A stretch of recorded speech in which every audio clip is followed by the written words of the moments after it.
नाज़रीन हेडलाइंस वाचू breaking news है वहां ताईं पहुंचाईंदा हलूं त कंबर जे ॻोठ अल्लाह ॾिनो तुनियो वासिन सां हादसो पेश आयो आहे। हादसे में 2 औरतूं फौत थी वयूं आहिनि जॾहिं त हिकु नौजवान भी ज़ख़्मी थियो आहे।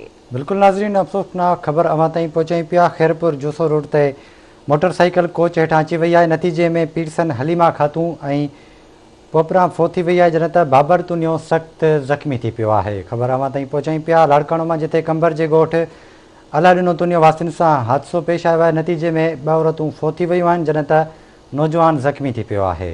अफ़सोसनाक ख़बर आहे अवां ताईं पहुचाईंदा हलूं त लाड़काणो में कंबर जे ॻोठ अल्लाह ॾिनो तुनियो वासिन सां हादसो पेश आयो आहे।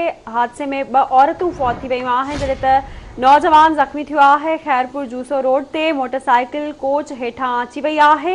हादसे में पीरसन हलीमा खातून ऐं पोपरा फौत थी वयूं आहिनि। इन हवाले से राब्तो कयो आहे लाड़काणे में आवाज़ टीवी जे रिपोर्टर रशीद समोसान। जी रशीद।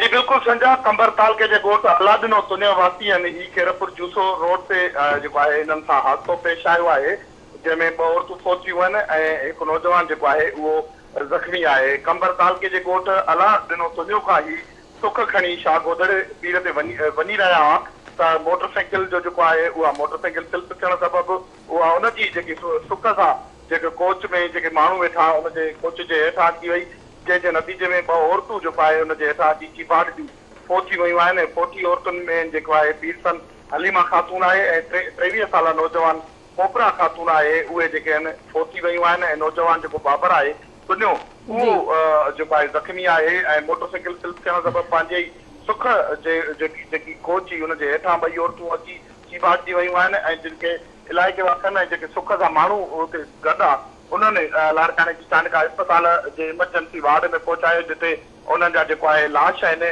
औरतुनि जा उहे हॉस्पिटल में पिया आहिनि ऐं जेको ज़ख़्मी आहे उन्हनि जो जेको इलाज आहे उहो हलंदा रहे। जी ठीकु आहे रशीद, वॾी महिरबानी अवां जी तफ़सील खां आगाह करण लाइ।